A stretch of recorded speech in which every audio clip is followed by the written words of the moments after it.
بسم اللہ الرحمن الرحیم۔ اللہ الذی سخر لکم البحر لتجری الفلک فیہ بامرہ ولتبتغوا من فضلہ ولعلکم تشکرون۔ اللہ رب العزت ارشاد فرماتا ہے، وہی اللہ ہے کہ جس نے تمہارے بس میں کر دیا، تمہارے لیے یہ سارا کچھ کیا۔ کس چیز کو؟ البحر، دریا کو تمہارے بس میں کر دیا۔ لتجری الفلک فیہ، تاکہ اس میں کشتیاں چلیں، بامرہ، اللہ تعالیٰ کے حکم کے ساتھ۔ وَلِتَبْتَغُوا مِن فَضْلِهِ، اور یہ کہ تم اللہ تعالیٰ کا فضل تلاش کرو۔ وَلَعَلَّكُمْ تَشْكُرُونَ، اور یہ کہ تم اللہ تعالیٰ کے شکر گزار بندے بن جاؤ، اس کا حق ادا کرو۔ اب اس آیہ پاک میں اللہ تعالیٰ نے تقریباً 4 چیزیں، اور مزید کھولا جائے تو 5 چیزیں اس آیہ پاک کے اندر بیان کی۔ سب سے پہلی چیز اللہ تعالیٰ نے یہ واضح کی کہ یہ جو کائنات کی ہر شے ہے اور اس کے اندر دریا ہیں یا سمندر ہیں، اور تم جو ان کے اندر سفر کرتے ہو، چاہے وہ تم کشتی بنا لو یا کوئی اور طریقہ کار اختیار کرو، یہ مت سمجھنا کہ تم اپنی کاریگری سے اس کو عبور کر لیتے ہو، بلکہ یہ اللہ تعالیٰ نے تمہارے لیے مسخر کیا ہے۔ یعنی اس سے یہ بات واضح ہوئی کہ انسان جتنی مرضی کوشش کر لے، کائنات کی تمام اشیاء اللہ تعالیٰ کے حکم سے ہی اس کے تابع ہوتی ہیں۔ اگر اللہ تعالیٰ کا حکم نہ ہو تو یہی چیزیں انسان پر حاوی ہو جاتی ہیں۔ ہوا ہے، اللہ کے حکم سے ہمارے لیے فائدہ دیتی ہے، یہی حاوی ہو جائے تہس نہس کر دیتی ہے۔ یہی حالت پانی کی ہے کہ پانی بھی یہی کام کرتا ہے کہ جب یہ ٹھیک رہتا ہے تو بندے کا نظام بھی ٹھیک رہتا ہے، یہی جب حاوی ہو جائے تو تباہی مچا دیتا ہے۔ اسی طرح سورج ہے، اللہ کی نعمت ہے، ہم اس سے فائدہ لیتے ہیں، مگر جب یہی سورج اللہ تعالیٰ کے حکم سے اتنی تپش دکھائے کہ ہمارے بس سے چیز باہر ہو جائے، تو یہی چیز اللہ تعالیٰ پھر ہم پہ کیا کر دیتا ہے؟ مسلط کر دیتا ہے۔ تو گویا کہ انسان کو یہ بات واضح رہنی چاہیے کہ کائنات کی جتنی بھی چیزیں ہیں، انسان اگرچہ حکم الہی سے محنت ضرور کرتا ہے، مگر یہ اختیار میں دینے والی ذات کون سی ہے؟ وہ اللہ کی ذات ہے۔ ایک بات۔ دوسری بات اللہ تعالیٰ نے یہ فرمائی کہ جو کشتیاں اس کے اندر چلتی ہیں، یہ بھی اللہ کے حکم سے چلتی ہیں۔ کیوں چلتی ہیں؟ تاکہ تم تلاش کرو اللہ تعالیٰ کا فضل۔ اللہ تعالیٰ کا فضل، یہ لفظ کئی مقامات پر استعمال ہوا،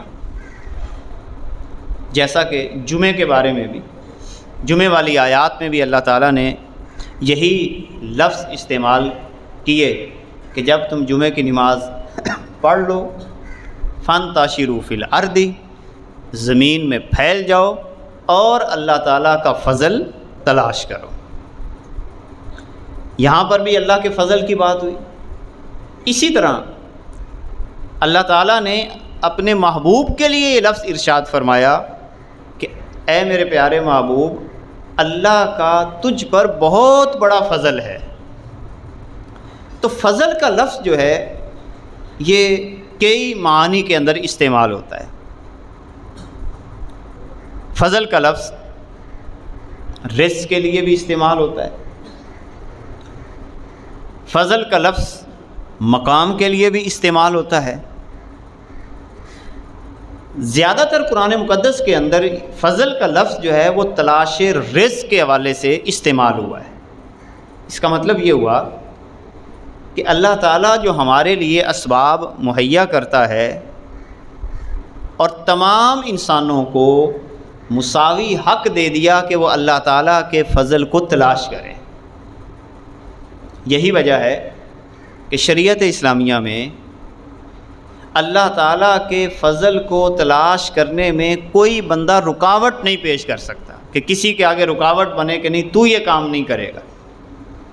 اگر ایک بندہ اللہ تعالیٰ کے فضل کو کسی بھی حوالے سے، تجارت کے حوالے سے یا کوئی اور پہلو حلال ذرائع کا استعمال کرنا چاہتا ہے، سوائے اس کے کہ کوئی معروضی حالات پیدا ہو جائیں کہ جہاں پر بیع اور شراء خاص حالات میں منع ہو جائے، وہ حکم آتے رہتے ہیں، اس کے علاوہ کوئی بندہ کسی پہ کوئی پابندی اس سلسلہ میں نہیں لگا سکتا۔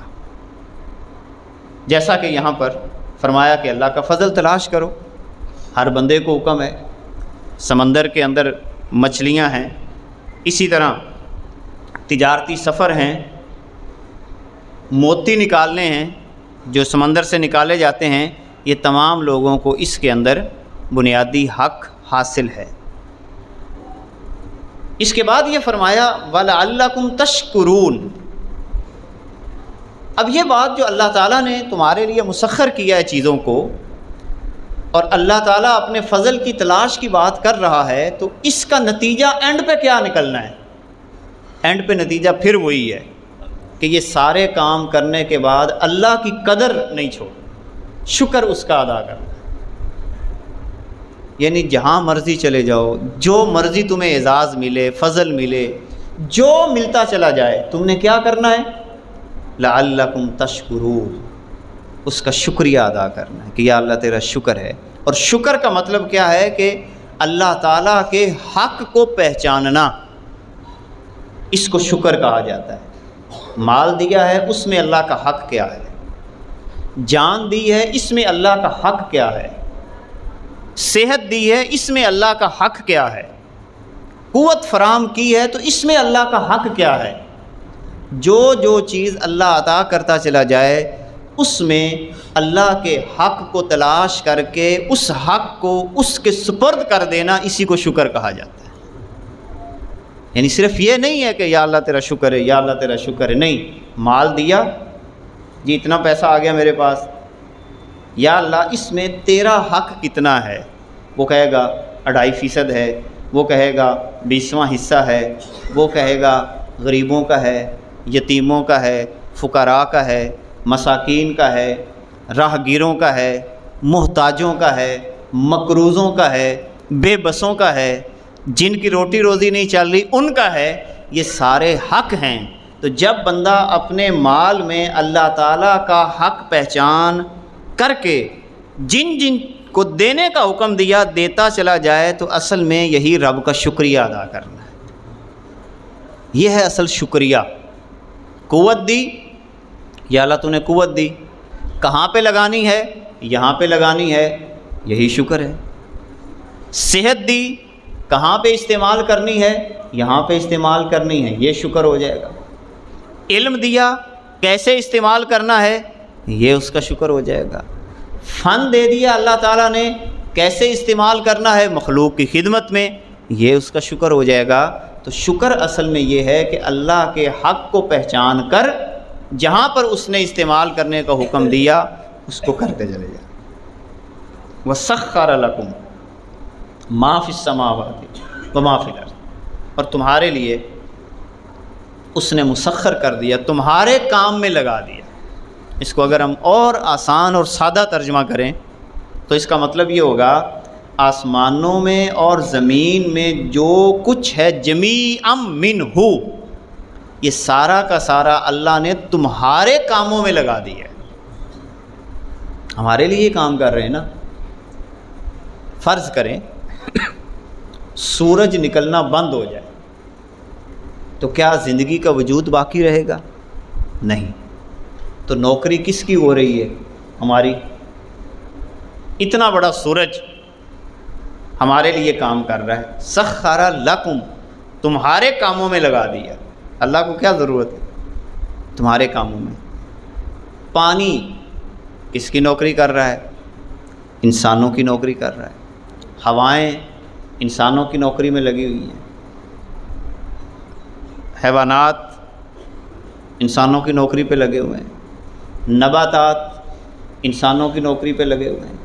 پتھر کتنی ہماری نوکری کرتے ہیں، بلکہ اخیر کی نوکری کرتے ہیں۔ اگر یہ نہ ہو تو ہماری سڑکیں کیسے بنیں؟ تو کتنی بڑی نوکری کر رہے ہیں۔ پتھر، پہاڑ ہماری نوکری پہ لگے ہوئے ہیں۔ لوہا کتنی ہماری نوکری کرتا ہے۔ لوہا نہ ہو تو یہ عمارتیں کیسے قائم ہوں؟ لوہا بھی ہماری نوکری پہ لگا ہوا ہے۔ مٹی کتنی نوکری کر رہی ہے۔ یعنی کوئی ایسی چیز کائنات کی آپ بتائیں جو انسان کی نوکری نہ کر رہی ہو۔ تو یہی فرما رہا ہے اللہ تعالیٰ کہ یہ آسمانوں میں اور زمین میں جو کچھ ہے تمہاری نوکری پہ لگا دیا۔ ان فی ذالک لآیات، بے شک اس میں ضرور بھی ضرور نشانیاں ہیں، لقوم یتفکرون، سوچنے والوں کے لیے، غور و فکر کرنے والوں کے لیے، اپنی عقل کا استعمال کرنے والوں کے لیے اس میں نشانیاں ہیں۔ اور یہی لفظ اللہ تعالیٰ نے ایک اور جگہ پہ استعمال کیا، الذین یتفکرون فی خلق السماوات والارض، اسی کو جوڑیں آپ، یعنی آیت کو اگلے درجے میں اللہ تعالیٰ نے بیان کیا کہ وہ لوگ جو زمین و آسمان کی تخلیق میں تفکر کرتے ہیں۔ یہاں پر تو اشارہ ہے نا کہ تفکر کرنے والوں کے لیے نشانیاں ہیں، مگر وہاں پہ اللہ نے کیا فرمایا کہ جو یہ کام کرتے ہیں۔ یہاں پر اشارہ دیا، وہاں پر کیا کہ جو یہ کام کرتے ہیں، یتفکرون فی خلق السماوات والارض، اور آخر میں نتیجہ کیا نکالیں گے؟ ربنا، اے ہمارے رب، ہم نے سارا غور و فکر کر لیا ہے، ربنا ما خلقت ھذا باطلا، تو نے اس کائنات کی کوئی شے بھی بے فائدہ پیدا نہیں کی، کوئی شے بھی۔ یعنی جو تفکر کرنے والا ذہن ہے وہ اس نتیجے پہ چلا جاتا ہے کہ دنیا کی ہر شے کے اندر اللہ تعالیٰ نے انسانیت کے لیے فائدہ رکھا ہوا ہے، مگر یہ کرے گا کون؟ اس کا بھی ذکر اللہ تعالیٰ نے کر دیا، پوری ترتیب بیان کی۔ الذین یذکرون اللہ قیاما وقعودا وعلی جنوبہم، یہ وہ لوگ ہیں تفکر کرنے والے نشانیوں کے اندر جو کھڑے بیٹھے اللہ تعالیٰ کو یاد رکھتے ہیں، ایک لمحے کے لیے بھی اللہ نہیں بھولتا۔ اب ایک لمحے کے لیے بھی کا کیا مطلب ہے؟ گفتگو کرتے ہوئے، سوچتے ہوئے، کوئی ہاتھ اٹھاتے ہوئے، زبان استعمال کرتے ہوئے، چلتے ہوئے، گھر میں بیٹھے ہوئے، دکان پہ بیٹھے ہوئے، کوئی کام بھی کرتے ہوئے ایک لمحے کے لیے بھی اللہ تعالیٰ کی یاد سے غافل نہیں ہوتا، وہ تفکر کی عادت میں چلا جاتا ہے، وہ اچھا سوچتا ہے۔ اسی لیے فرمایا نشانیاں ہیں۔ اس کے بعد فرمایا اے میرے پیارے محبوب، آپ فرما دیں ان لوگوں کو جو ایمان لائے، یغفروا، وہ درگزر کریں۔ ابھی یہ ابتدائی آیات میں ہے، بعد میں کچھ مواقع پہ جہاد کا حکم بھی نازل ہوا، بعد میں اس آیت کو منسوخ بھی کہا ہے، مگر بعض جگہوں پہ یہ نافذ بھی ہوتی ہے۔ اے میرے پیارے محبوب، ایمان والوں سے فرما دیں کہ وہ درگزر کریں، معاف کر دیں۔ کن لوگوں کو؟ للذین لا یرجون ایام اللہ، جو اللہ تعالیٰ کے دنوں کی امید نہیں رکھتے۔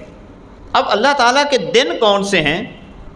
اللہ تعالیٰ کے اس سے کئی اقوال مفسرین نے مراد لیے ہیں۔ ایک تو وہ دن ہیں کہ جن کے اندر اللہ تعالیٰ نے قوموں کی گرفت کی ہے، کہ ان کو یاد رکھ کے دیکھو فلاں وجہ سے فلاں قوم کی گرفت ہوئی، فلاں وجہ سے فلاں قوم کی گرفت ہوئی، اور ان کو یہ امید ہی نہیں ہے یعنی وہ یہ نہیں سمجھتے کہ اگر ہم یہ کام کرتے رہیں گے تو ہماری بھی گرفت ہو جائے گی. تو ابتدائی طور پر چونکہ یہ بدتمیزی کرتے تھے صحابہ کے ساتھ، اس لیے فرمایا کہ ان لوگوں سے درگزر کریں. یعنی یہ رویہ اختیار کر رہے ہیں، ان کو کچھ نہیں کہنا، ان کو جو زبان میں آتا ہے یہ کہتے رہیں، آپ درگزر کریں. کیوں؟ لیجزی قوما بما کانوا یکسبون، تاکہ اللہ تعالیٰ ایک قوم کو اس کی کمائی کا بدلہ دے. اور اس کی کمائی سے کیا مراد ہے؟ جو وہ غلط کام کریں گے اللہ تعالیٰ ان کو کیا کرے گا؟ ان کا بدلہ دے گا باقاعدہ طور پر. اور آخر میں فرمایا اس حوالے سے من عامل صالحا، اگر کوئی نیک عمل کرتا ہے، یہ بڑی اہم اور توجہ طلب آیت ہے اس شخص کے لیے جو نیکی کا کام کرتا ہے. ہمارے ہاں ایک سب سے بڑا مسئلہ یہ پیدا ہو جاتا ہے کہ جب ہم نیکی کا کام کرتے ہیں تو شاید یہ سمجھتے ہیں کہ ہم کسی پر احسان کر رہے ہیں اور ساتھ جتلانا بھی شروع کر دیتے ہیں بعض دفعہ. تو اللہ تعالیٰ دو ٹوک لفظوں میں کہتا ہے من عامل صالحا، جو بندہ بھی نیکی کا کوئی بھی کام کرے گا. صالحا نکرہ ہے، نکرہ کا مطلب عموم، نیکی کا کوئی بھی کام کرے گا فالی نفسہ، وہ اپنے لیے ہی کرے گا. آپ کوئی بھی نیکی کا کام کریں، پڑھیں پڑھائیں، تو اس کا یہ مطلب نہیں کہ آپ کسی کے اوپر احسان کر رہے ہیں، اپنا ہی بھلا کر رہے ہیں. صدقات و خیرات کرتے ہیں اپنے لیے ہی ہے، کیونکہ اللہ تعالیٰ واضح لفظوں میں فرما رہا ہے من عامل صالحا، جو کوئی بھی نیکی کا کام کرے گا فالی نفسہ، تو اس کا فائدہ اسی کو ہوگا. تو وہ اپنی نیکی بچائے. بعض دفعہ ہم اپنی نیکی بچاتے نہیں ہیں بلکہ ضائع کر دیتے ہیں جب یہ کہتے ہیں جناب یہ تو میں نے تجھ پہ احسان کیا.